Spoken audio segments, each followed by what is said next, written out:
Hello guys, welcome back to the next video of object-oriented programming. Today we will make our chatbot more secure and more powerful by learning encapsulations and inheritance in Python classes. By the end of this video, we'll learn what encapsulation is, how we can use the inheritance to create a private memory and different personality for our own chatbot. Let's start. In Python, the encapsulation is controlling the access to the data. Think of it like backpack. Some items are public, which means that anyone can see them. Some of them are protected, which means that your close friends, they can ask to borrow those items from you. And some of them are private. It means that only you can see them. In our code, we can define it like that. The self name here is public. The next one, in that case, it's a mood of your chatbot, is protected. It means that that can be accessed within the class or within the subclasses. We indicate it in Python by using single underscore for your variable. The next one is memory. Memory is private and you don't want anybody to tamper with it and to access it outside the method that you want to change and access this variable. We will show it by double underscore and Python will mangle the name by making it harder to access from outside the class. Okay, how can we modify it inside the class? For example, we define a method like this.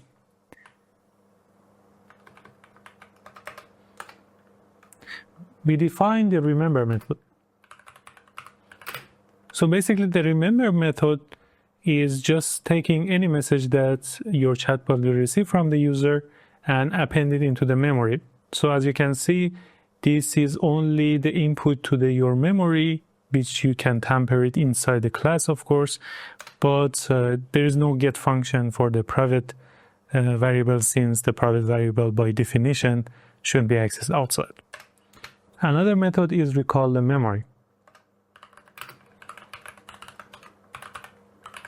So whenever you want to access your memory inside your chatbot and you want to train your chatbot based on the previous memory or any other purpose that you want, you can access this memory by calling this recall memory method. That's defined here, really easily done.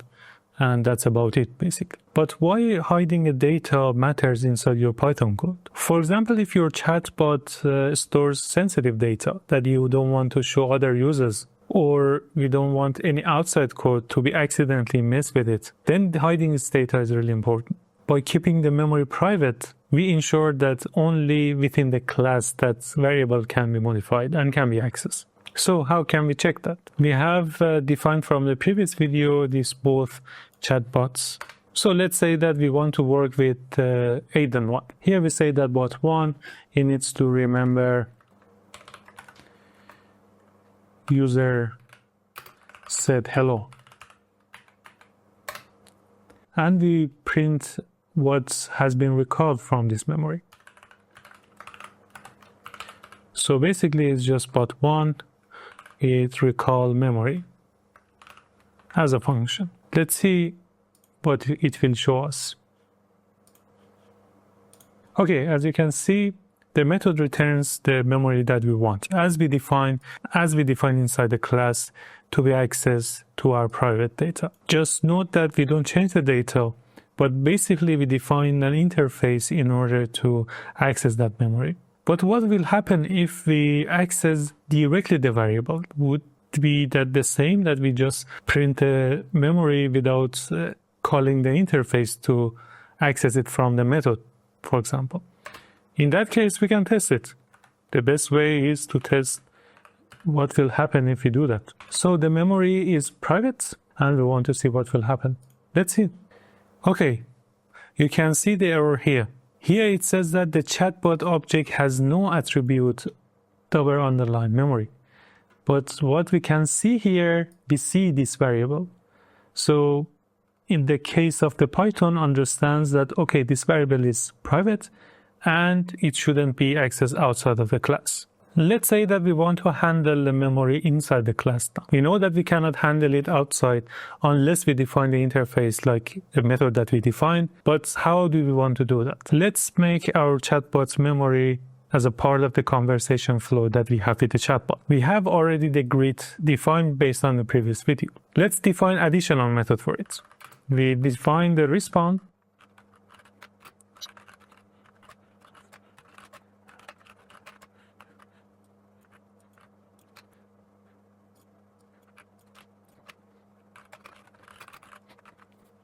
So we define the method like that. The flow is the same as respond to greeting. The only difference is that now, based on the user input, we append it to the memory. If it's greetings, we respond to the user back. But if it's not, we tell the user, tell me more. I use here self-memory append user input. But here we define remember method inside the class. Let's use that. Let's not make everything like a copy paste in the code. So if you want to use that, we call the recall memory.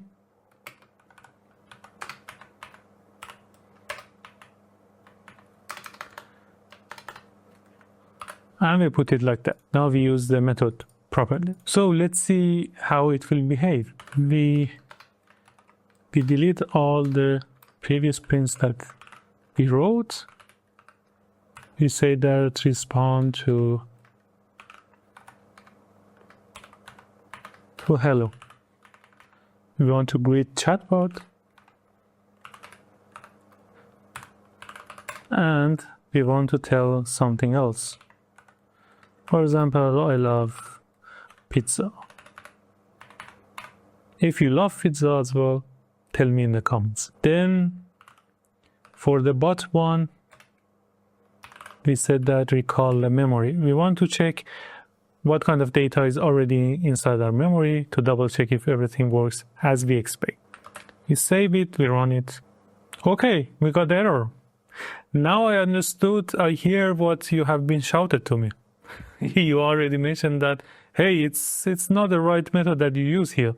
And I just used the wrong method. So you will get this error that it got one positional argument, but two were given. And one nice thing happens here is that you have already give one input to it. Why it tells two were given? The reason is that the self is already been given to this method because the self has been defined as a inside the class method. So if you put the second argument here, which in your eye is just one, by default, it assumes that you give two arguments. Let's correct this one. It's just a simple bug in our code, resulted by me, of course, and restart everything. We have already nice to meet you one when we say hello to the chatbot. Then when I say I love pizza, it tells me and responds me back. And at the end, when I recall all the memory inside this chatbot, I see that I send hello and I love pizza to the chatbot. Perfect, we already saved all the memory that we want our chatbot to have. But what about different personalities? We want to basically have different kind of chatbots and different kind of personalities as we talk about.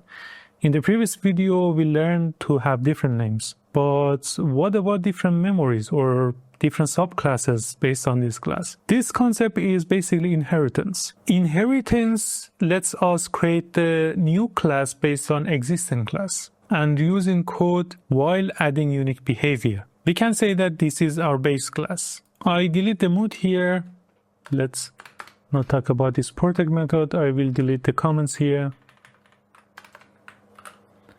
And that's our base class. Now we want to create two new chatbots. One is friendly, one is sarcastic. And we want each chatbot to respond differently when we put any message inside those chatbots. But both of them needs to be created based on this base class. Now we basically define a new class. We say that friendly chatbot needs to be based on the chatbot. And we define it like that. The next one is sarcastic chatbot. And the same base will be used for this sarcastic chatbot. What is the difference between these two? We want everything the same based on this base class, but only the respond is different. Let's delete the respond to greeting to make everything simpler. We just keep the respond. And as you can see, I have a problem with the name of the respond here, and I corrected it. Anyway, the respond here is different. Try to type respond. The IDE will recognize it that we want to create the response based on a base class. If we try to make it by default, it tries to call super. Super respond is basically calling the respond inside the parent, which is the base class, which is the chatbot here. But we don't want to retain just what has been default in the base.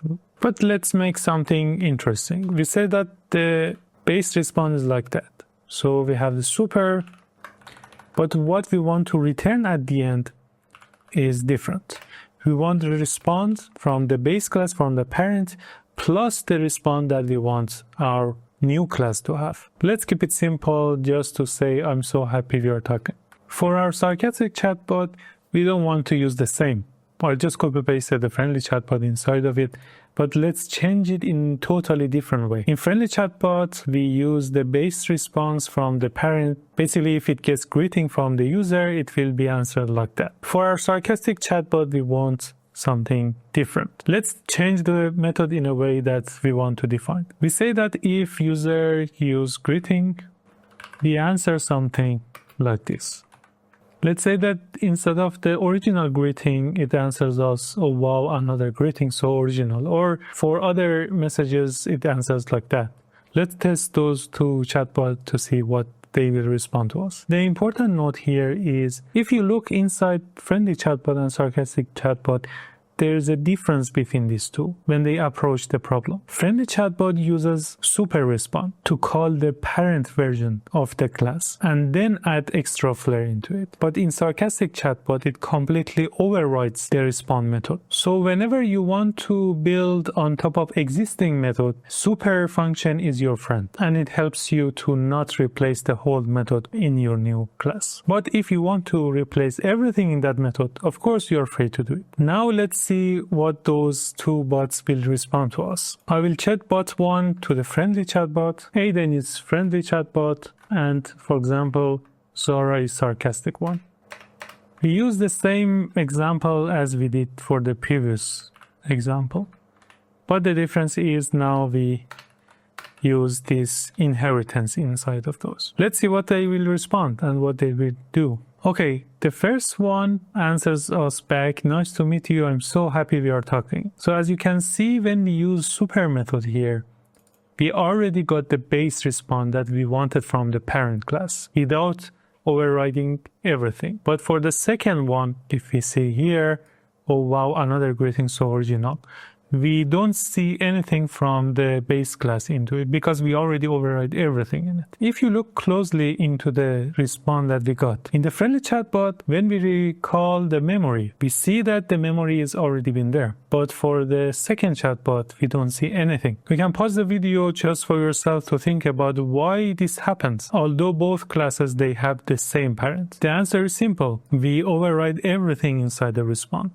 And if we look inside the parent class or base class, we see that this remember function is called here. So inside friendly chatbot, when we use super method, we already called this remember in order to save the user input into it. But for sarcastic chatbot, we already override everything. So if we want to have this memory be saved, we need to do it again here. Now it's your turn. We can create wish chatbot just to train your knowledge about the inheritance and encapsulation in general in this session. Now you know how you can protect your data by using the encapsulation. Also, you learn how to use inheritance in order to create different personalities for your chatbot. Awesome! In the next video, we will talk about polymorphism, one of the most important concepts in object-oriented programming. We will show how our chatbots, they can share the same interface but act totally different from each other. Until the next video, good morning, good afternoon, and good evening. Bye.